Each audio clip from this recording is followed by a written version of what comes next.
malgré les conséquences et surtout les désagréments. Que Dieu nous aide ce matin. Et vous aussi qui créez les désagréments, arrêtez de créer les désagréments. Deuxième définition, l'intégrité consiste à respecter nos alliances et engagements, même quand cela implique des désagréments. Un homme intègre. Il y a quelqu'un qui me demandait, pasteur, c'est vrai, j'ai des dettes, je dois à un frère. Mais le frère là, lui aussi, vraiment, il est méchant, il ne me laisse même pas. Parce qu'à la fin du mois, là, je ne m'en sors pas. Mes charges sont plus que ce que j'ai. Et s'il doit payer vraiment ce que je lui dois, mais ça va être catastrophique pour ma famille. Alors, pasteur, qu'est-ce que je fais? Vous savez, en Afrique, c'est les questions frères, là. C'est ça qu'on vient poser au pasteur. Je lui ai dit, respecte ta parole. Respecte ta parole. Tu lui as dit que tu allais payer à la fin. Ferme tes yeux sur tout ce que tu dois faire. Mais par rapport à ton frère, tu lui as donné ta parole. Respecte ta parole. C'est ça l'intégrité. Ça va créer un désagrément. Ça va faire en sorte que ça ne sera pas facile. Mais j'ai donné ma parole. Imitez votre pasteur parce qu'il est un homme intègre. Ce n'est pas orgueilleux, ce n'est pas de l'orgueil. Paul a dit quoi? Soyez mes imitateurs. Quand on lit Paul, alors on accepte. Mais si quelqu'un aujourd'hui dit, imitez-moi, un pasteur dira, orgueilleux là. Pourtant, vous lisez Paul et vous acceptez Paul.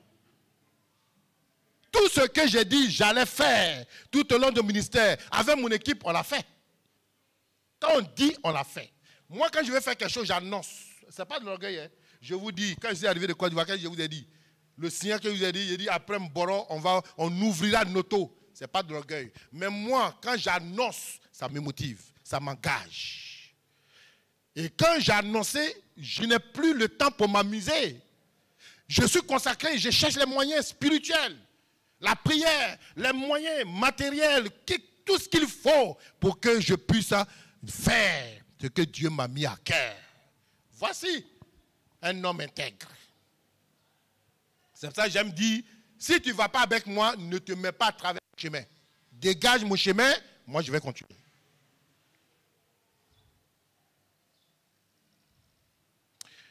Troisième définition, l'intégrité comprend la probité. Ça veut dire la droiture, la franchise, l'impartialité. Un homme intègre est droit. Même si c'est ta femme. Chérie, non, là, je pense qu'on va revoir. Peut-être publiquement, on ne veut pas désavouer notre femme. On dit, bon, chérie, laisse-moi le temps, je vais vérifier. Puis elle dit, non, ce que tu as fait là, ma chérie, en cas, tu as passé à côté. Quand c'est ton mari, c'est la même chose. Même quand vos enfants se conduisent mal, reconnaissez. Là, on peut-être, oui, mon enfant a mal fait, laisse, je vais gérer. Un homme droit. Un homme franc. Un homme impartial. On n'a pas de groupe. Comme c'est mon ami, c'est mon copain, voilà qu'on vit. Comme nous deux, on est venus ensemble, on s'inscrit ensemble, on dort ensemble. Non! Celui qui a touché qu'on vit, il m'a touché. Un homme intègre là, il est impartial. Quand on vit un problème avec quelqu'un, il cherche à voir où est venu le problème. Il ne prend pas parti automatiquement. Et puis, il se met dans la danse. Mais qu'on vit, lui, connaît le son du tam-tam. Toi, tu es venu là dans un, tu es dedans. Quand on change le rythme du tam-tam, qu'on vit, lui, il a changé. Mais toi, tu es perdu. Un homme intègre, là, il n'agit pas comme ça. Ça, là, ça mène trop de problèmes dans beaucoup d'églises. Les copinages, les clans, se ranger aux côtés de tel et tel. D'autres se rangent quand ils ont intérêt avec toi. Quand tu l'as rendu service, il a mis à toi là. Tout ce qu'on fait, il est avec toi. C'est pas bon. Un intègre n'agit pas comme ça. L'intégrité, c'est la droiture, c'est la franchise, c'est l'impartialité. C'est l'honnêteté. C'est la rectitude. La rectitude, c'est la même chose, c'est qu'il y a un caractère droit. L'intégrité se défend et se conserve. Quand tu intègres, il faut défendre ton intégrité. Et il faut conserver ton intégrité. C'est ça qui est difficile. Il arrive un moment, tout le monde va te dire, tout le monde, il est comme ça. Mais la masse n'a pas toujours raison. La masse n'a toujours pas raison, c'est faux. Et celui qui est intègre, il ne fait pas parce que tout le monde fait. Parce qu'il connaît le but de sa vie. Il sait où il va. Vous savez, il y a un adage qui dit, quand tu es sur un chemin et que tu n'as plus envie de te retourner ou de regarder en arrière, c'est que tu es sur le bon chemin. Moi, j'ai été toujours sur le bon chemin. Parce que j'apprends de mes erreurs. Parce que la présence de mon frère a de la valeur. Ce qui sort de la bouche, je considère. Quand 2 ou 3 personnes me disent la même chose, je m'arrête. Je dis, mais Dieu veut me... 3 personnes me disent la même chose. Et je me mets en cause. Je ne dis pas, ils sont contre moi. Non, je me mets en cause. Je dis, mais donc, il faut que je change. Il faut que je change mon style. Alléluia. Conserver. L'intégrité exclut l'altération. C'est-à-dire, l'intégrité ne se dégrade pas. L'intégrité exclut la corruption. L'intégrité exclut le vice. L'intégrité se maintient pure. L'intégrité se maintient intacte. L'intégrité se maintient entière. Est-ce que vous m'écoutez même? Alléluia, vous êtes là? Ou bien vous voulez prendre note de tout ce qu'on dit? Écoutez, et puis après, allez-y sur notre site YouTube, la part de l'Église. L'intégrité se maintient pure, intacte et entière. Cela met le chrétien à être, premièrement, fidèle à sa parole. Il faut être fidèle à ta parole. Un chrétien, excusez-moi de l'expression, ne ment pas. Ce n'est pas agréable de dire ça à une grande personne. Mais un chrétien ne ment pas. Aujourd'hui, beaucoup de chrétiens mentent. Et ils sont des experts en mensonges. Ils vont parler qu'un mensonge là, ils vont arriver à habiller ça pour te faire accepter comme vérité. Abat ces chrétiens menteurs là. Alléluia. mais pour parler comme l'autre. Alléluia. Jacques chapitre 5, verset 12. Jacques chapitre 5, verset 12. Il a dit, avant toute chose, mes frères, ne jurez ni par le ciel, ni par la terre. Vous savez, quand vous avez fait affaire à quelqu'un, puis vous parlez net au nom de Dieu, et puis faites ça. Hey! Ou bien si vous avez affaire avec nos amis, là, quand ils commencent à dire billahi walai. En réalité, quand on prononce ce mot-là, selon le Saint-Coran, tu dois plus. Ce qui sort là, ça doit être vérité. Mais, quand tu attends qu'il dit billahi walai, attaque la ceinture. Va te doubler. Alors la Bible dit, ne jurez ni par le ciel, ni par la terre, ni par aucun autre serment, mais que votre oui soit oui, que votre non soit non, afin que vous ne tombiez plus sous le jugement. Ça, c'est Louis II, hein. Le français de Louis II, là, c'est trop lourd. Pour nous qui ne sommes pas allés à l'école, on ne comprend pas. Je suis allé chercher une autre version. Ça, c'est pour nous. On appelle ça parole de vue. C'est en bas. Et je vais lire pour nous en bas, là. Quand j'ai lu ça, j'ai compris ça vite. Pour nous, parole de vie, le même verset dit, surtout mes frères et mes sœurs, ne faites pas de serment. Ne prenez pas comme témoin le ciel, la terre et autre chose. Dites simplement oui quand c'est oui et non quand c'est non. Alors Dieu ne vous jugera pas. Et puis je fouillais encore, je suis tombé sur une autre version. Là-bas, là, je suis tombé amoureux même de ça. Dans Semeur, Semeur dit, avant tout, mes frères, ne faites pas de sermon ni par le ciel, ni par la terre, ni par n'importe quoi d'autre. Écoutez bien ce qui suit. Semeur dit que votre oui soit un oui authentique. Oh là, ça m'a cassé là. Il dit oui. Non, la Bible là, c'est doux. Hein? Que votre oui soit un oui authentique. Ça veut dire quoi? J'ai compris qu'il peut avoir un oui hypocrite. Les sorciers là, leur oui là, attention. Le oui, attention, ça cache quelque chose. Alors la Bible qui connaît le cœur de l'homme dit que votre oui soit un oui authentique et votre non un non authentique, afin que vous ne tombiez point sur le coup de la condamnation. Quand ton oui n'a pas été authentique, quand ton non n'a pas été authentique, tu as péché, tu as falsifié les choses, tu tombes sur le coup de la condamnation de Dieu. Ce n'est pas moi qui dis, hein? C'est la Bible. Ce qui est authentique, c'est ce qui est véritable. Donc ton oui doit être véritable. Ton oui doit revêtir l'autorité, la réalité. C'est-à-dire ta vérité ne doit pas être contestée. Propre, limpide, comme l'eau de roche, comme nous-mêmes on le dit. Ça, c'est la première des choses. La parole du chrétien. Deuxième des choses. Un homme intègre doit aimer en parole et en acte. Dans 1 Jean, chapitre 2, versets 17 et 18.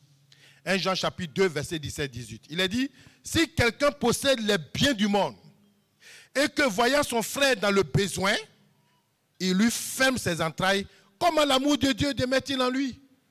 Petit enfant, n'aimons pas en parole et avec la langue, mais en action et avec vérité.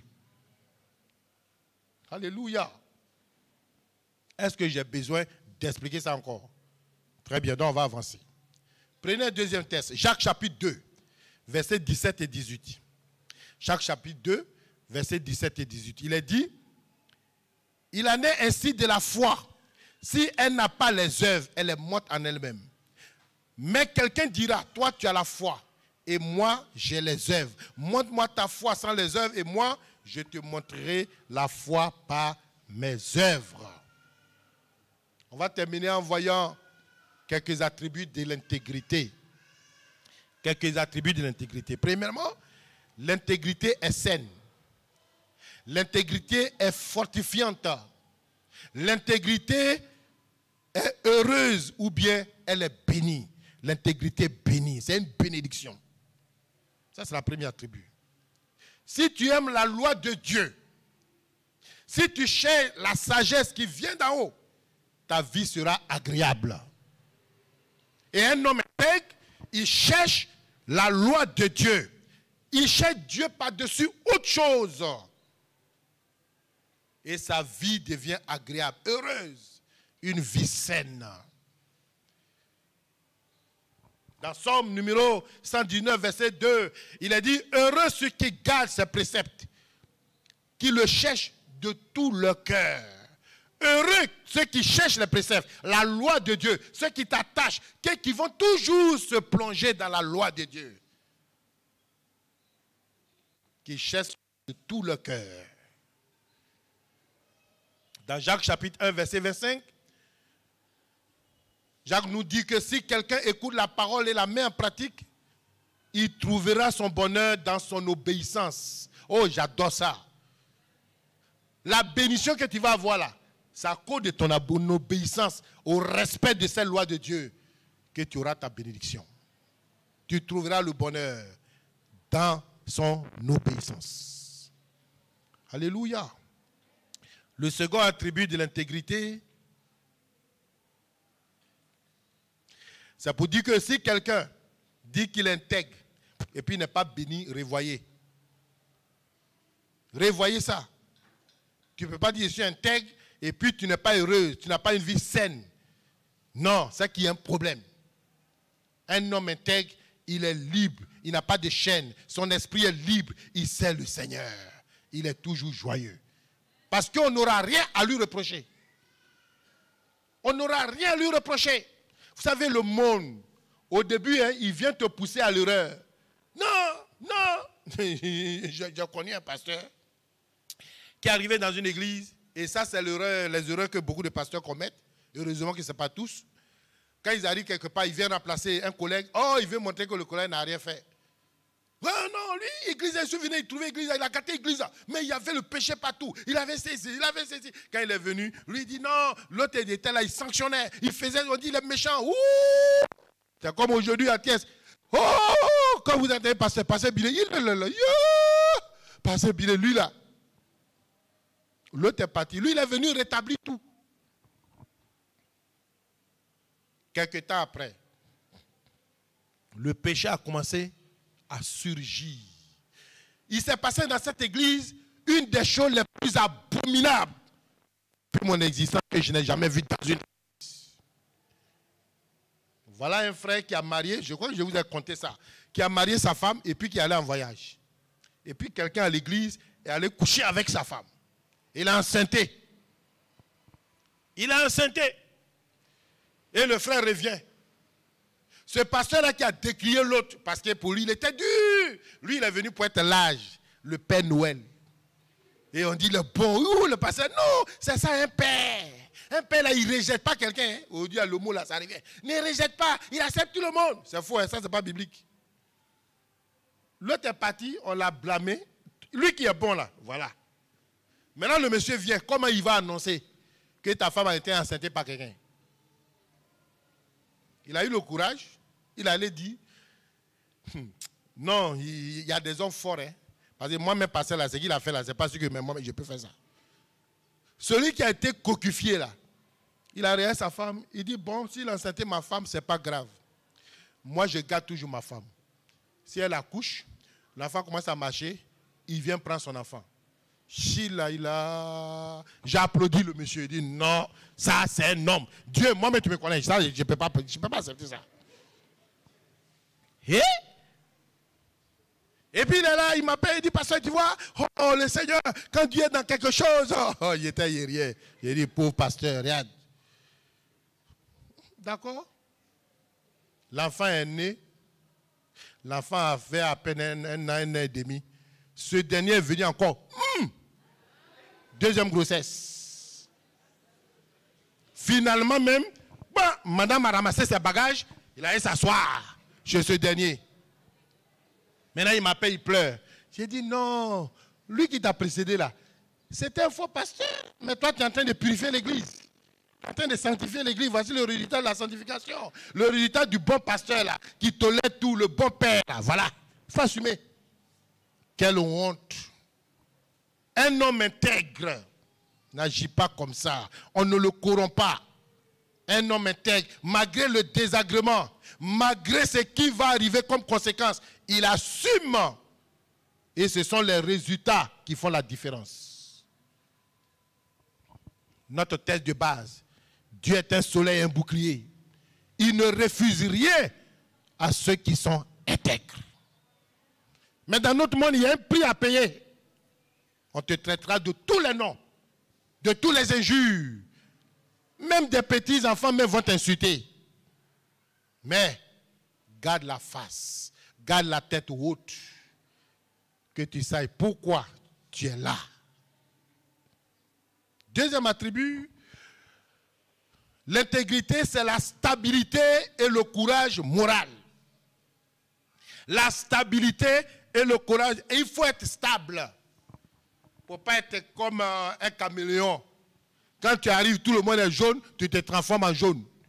Quand tu arrives comme ça, tout le monde est noir, tu te transformes en noir. Il faut être stable émotionnellement. Il faut être stable moralement ici. Quand tu n'es pas stable moralement, on se dit qu'il est un peu détruit. Un chrétien intègre, c'est un homme stable. Vous savez, si il y avait assez, mais quand cet homme devait détruire Sodome et Gomorrhe, quand Dieu devait détruire Sodome et Gomorrhe, il a dit quoi? Si je trouve, quel est le premier chiffre? Si je trouve, combien de justes? Les biblicains, vous êtes où? Mon ami Chrismo, il a dit quoi? Si je trouve 50 justes, je ne détruis pas le pays. Après, Dieu est descendu à combien? 45, non? Après, Dieu est parti maintenant de 10 en 10. Et il est arrivé quoi? 5 justes. Dans une ville. 5. Une ville peut-être de 2 millions d'habitants. Il dit, si je trouve 5, je ne vais pas détruire la ville. Bien-aimés frères, notre intégrité, la bénédiction de notre cité est liée à notre intégrité.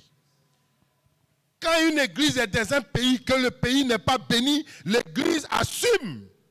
L'église a sa part de responsabilité. L'église est la sentinelle du pays. Que ce soit sur le plan spirituel, pour que les démons ne dans le pays, les démons de mort, les démons de chômage, les démons d'échec, les démons de stérilité, les démons de coup d'état. Mais quand toutes ces choses arrivent, l'église est présente, l'église est responsable en partie. C'est pour ça que dans nos églises, on doit arrêter les palabres. On est là, c'est palabres, gros cœur, gna gna gna gna gna. Arrêtez ça. Si le climat ne bénit pas, ne rend pas notre sol du pays fertile, le chrétien n'a pas de responsabilité. Au lieu de s'amuser, de s'insulter, d'avoir, j'ai pas d'impact, et puis ça te donne quel diplôme? Ça t'a donné quel diplôme? Ça te détériore toi-même. Ton éclat, perd ton éclat, tu deviens fade, la vie n'a plus de sens. Oh, la vie écoute. Et après, c'est pour accuser les sorciers. C'est pour accuser celui-là. Il a fait ceci, il a fait ceci. Assume. C'est un choix, la vie. Tu es le seul qui est au volant de ta vie. On n'est pas à deux. C'est toi qui diriges énormément ta vie. Mais les panneaux indicateurs, c'est la parole de Dieu. Qui nous dit, tu es en agglomération, on revient à 60 km/h. Dans d'autres endroits, on revient qu'à 30. Tu es sur une autoroute, l'autoroute, il y a d'autres, on te dit, la vitesse maximale, c'est à 110. Ça va jusqu'à 120, pas plus. Et sur l'autoroute, tu n'as pas le droit de rouler à 30 km/h. C'est une infraction. Si tu obéis, tu es un homme qui va arriver à bon port. Un homme intègre arrive toujours à bon port. Quelqu'un qui est intègre là, j'ai dit que c'est un homme stable. Stable. C'est vrai qu'on est pression, c'est pas facile, on vient quelquefois le jour, le moral n'est pas bon, mais on demeure stable. On ne rend pas d'émission dans l'église.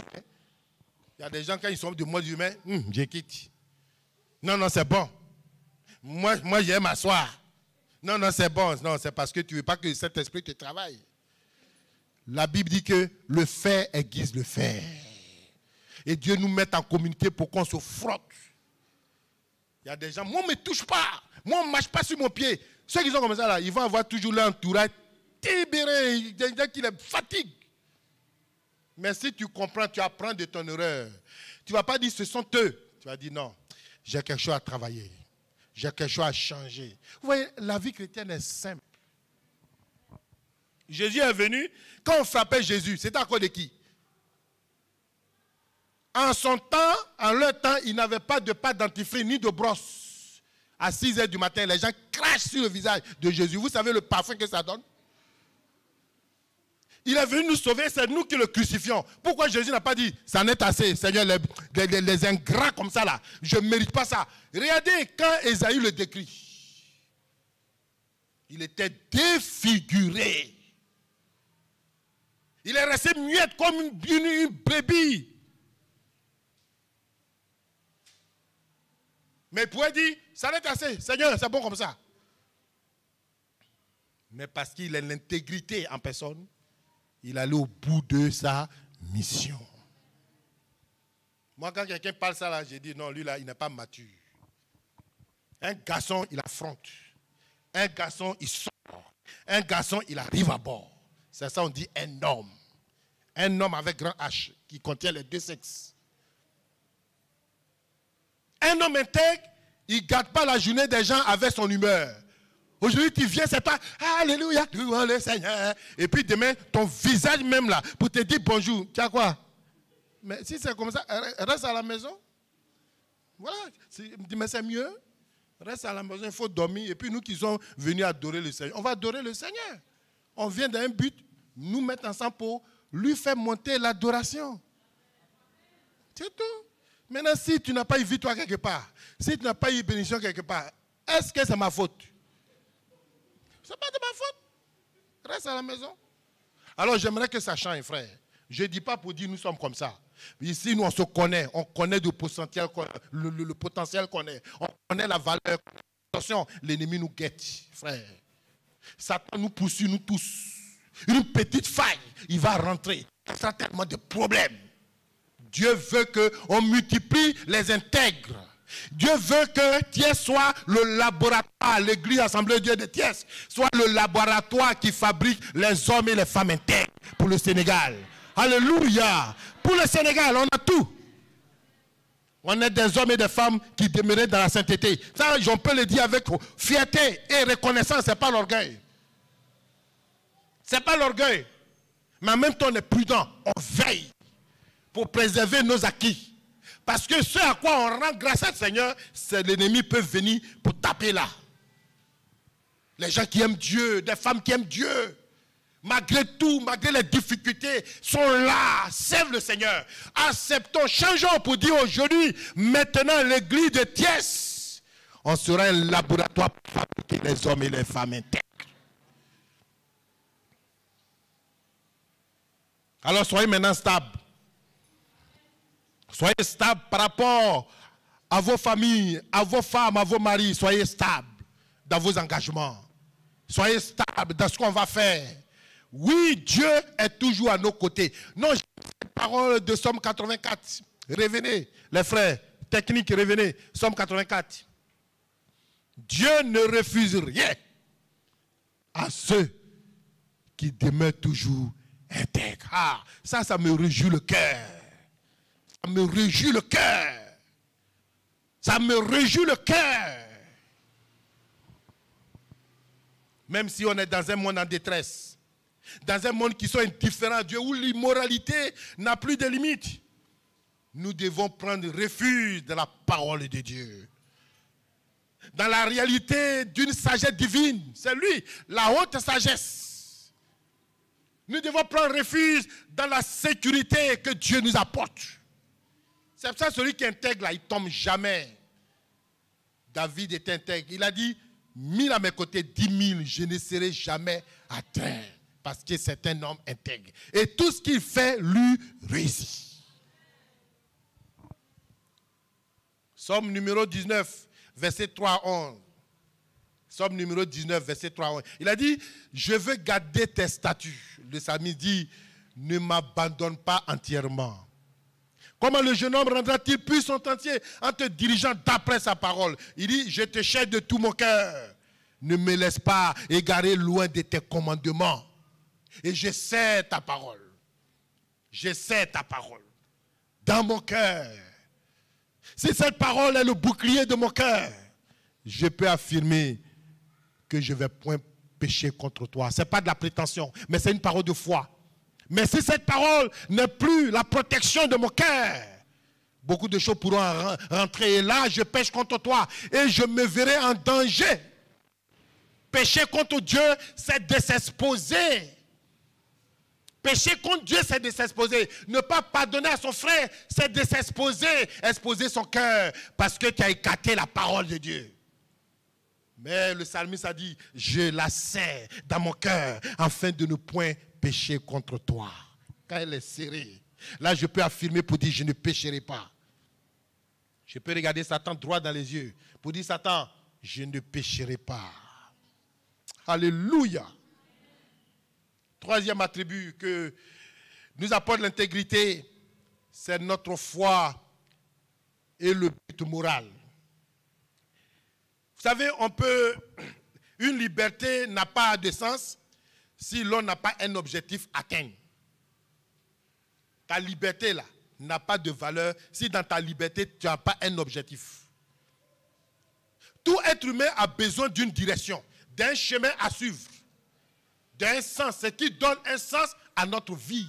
C'est-à-dire dans la vie, on sera toujours conduit à un moment donné par quelqu'un. Dieu laisse tout.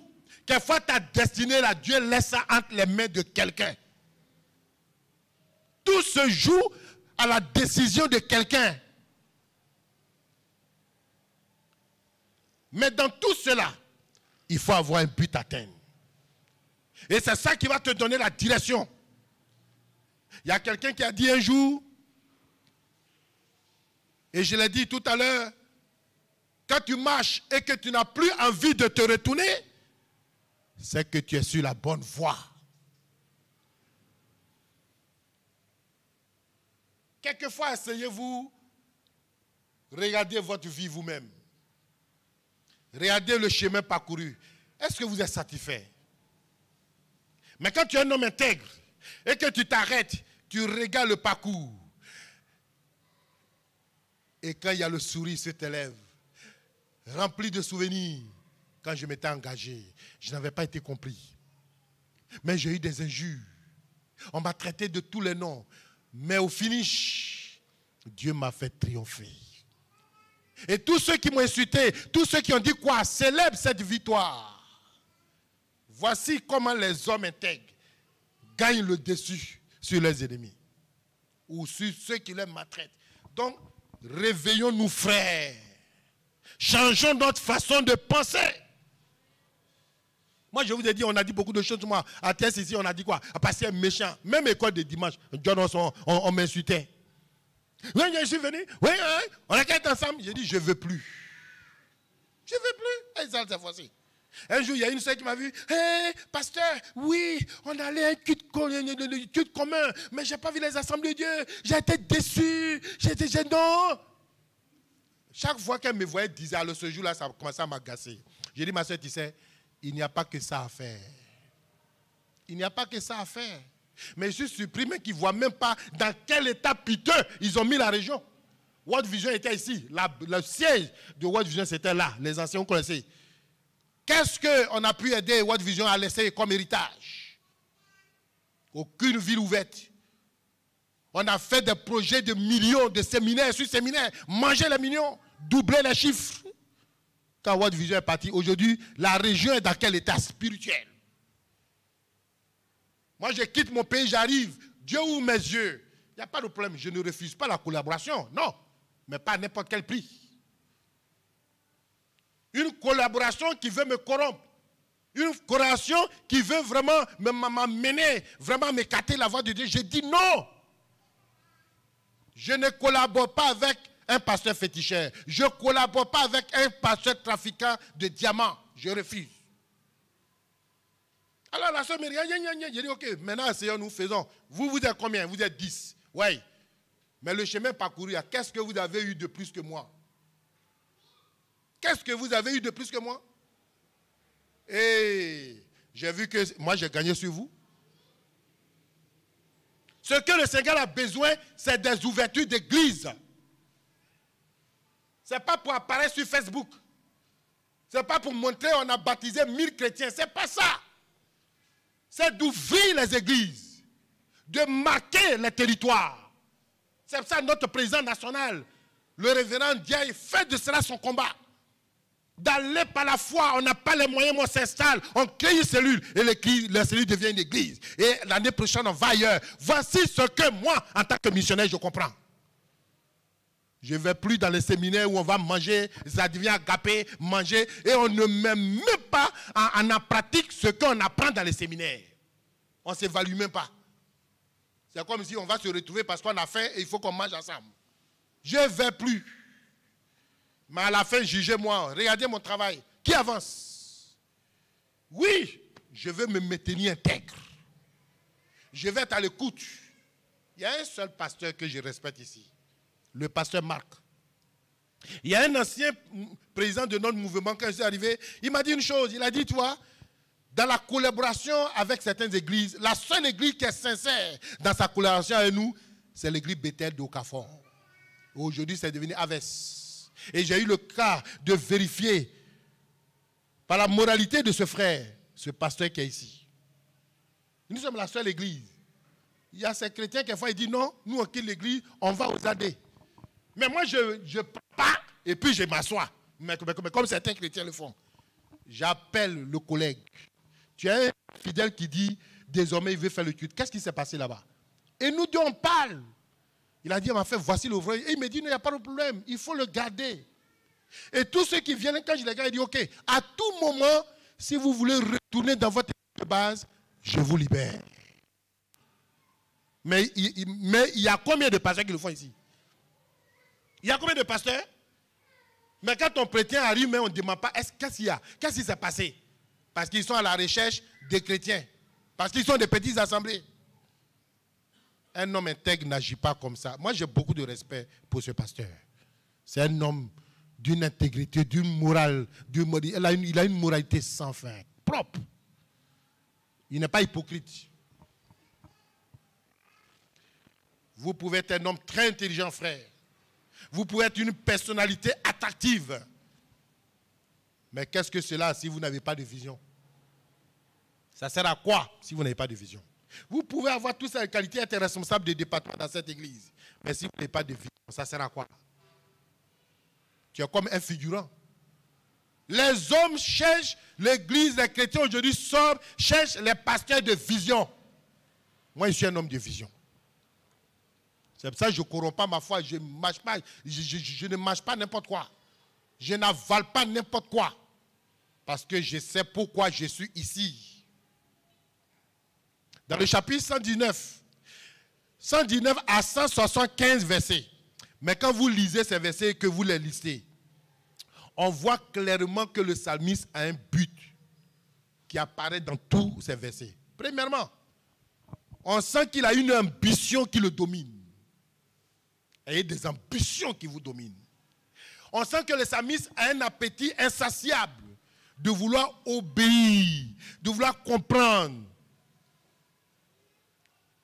de vouloir accomplir la loi de Dieu.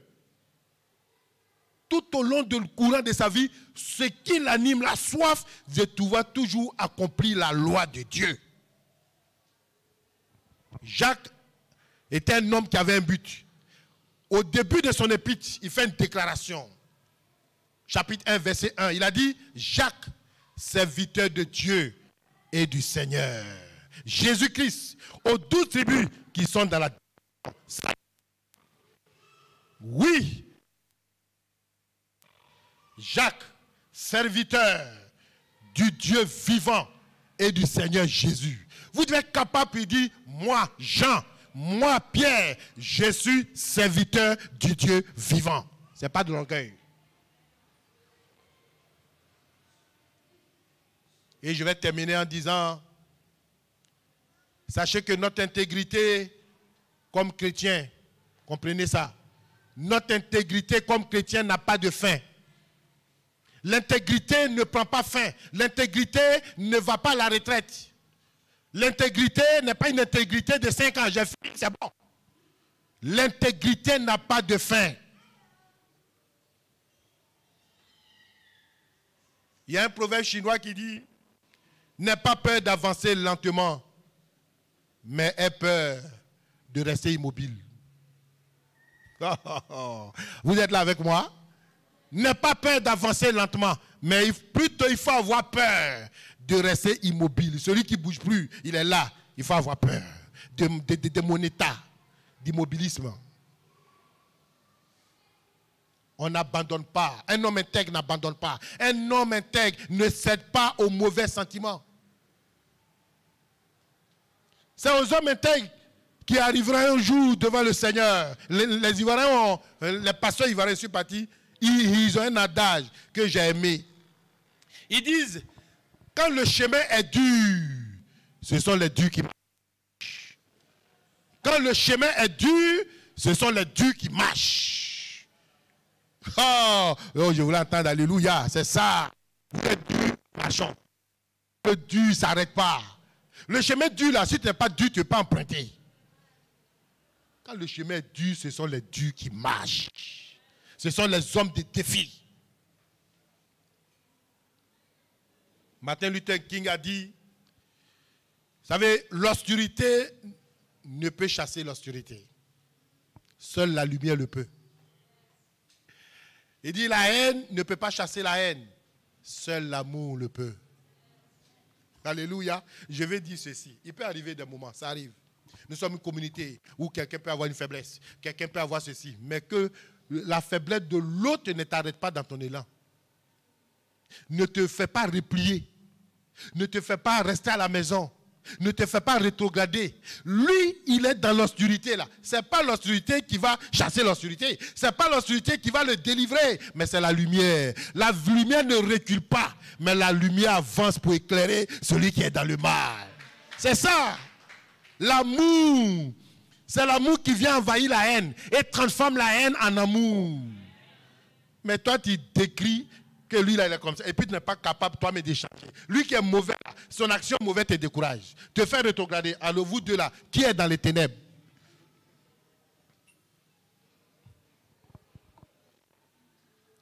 Un autre nom de quelqu'un de notre siècle qui s'appelle Sénèque, il a dit ceci: la vie, ce n'est pas d'attendre que les orages passent,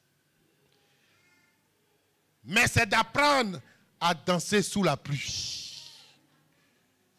Oui. La vie, ce n'est pas d'être là. On dit, le beau temps vient après l'orage. Mais n'attends pas. N'attends pas que l'orage passe. Mais il faut apprendre à danser sous la pluie. Que Dieu bénisse chacun d'entre nous. Nous sommes à 2 mois de l'année, la fin de l'année. Notre thème, c'est le repositionnement. Le repositionnement, c'est quelqu'un qui a perdu sa position initiale. Pour des raisons qu'on a traitées ici, chacun le sait.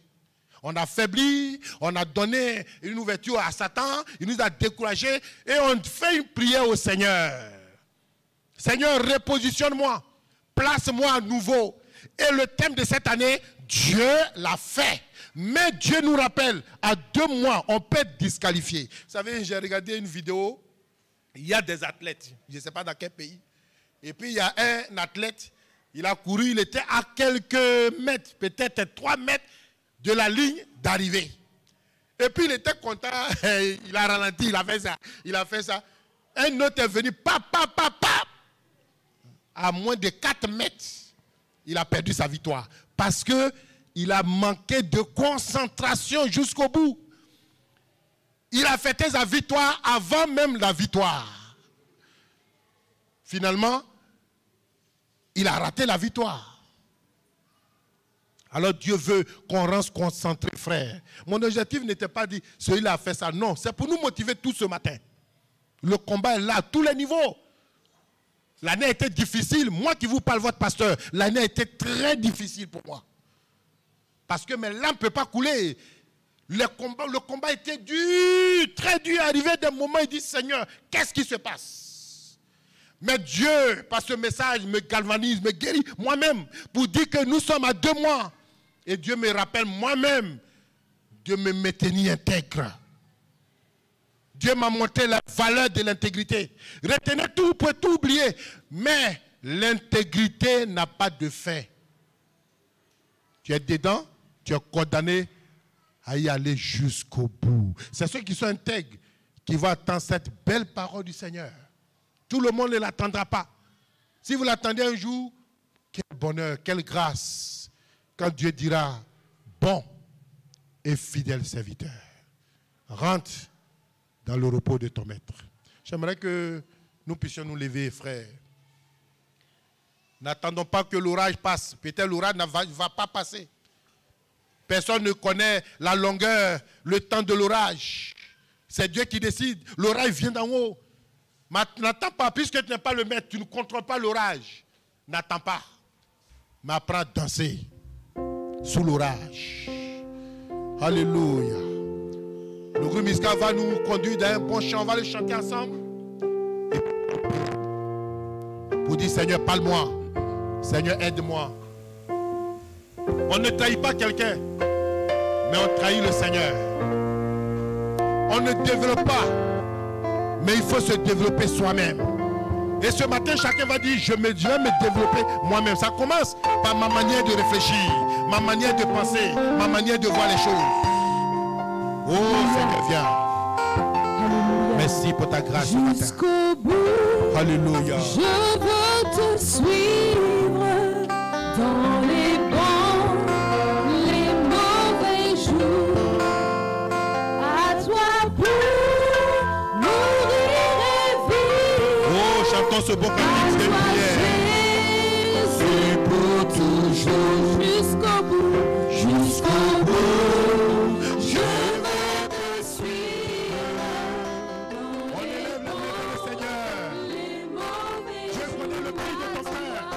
Dieu voit tes larmes. Dieu voit tes larmes.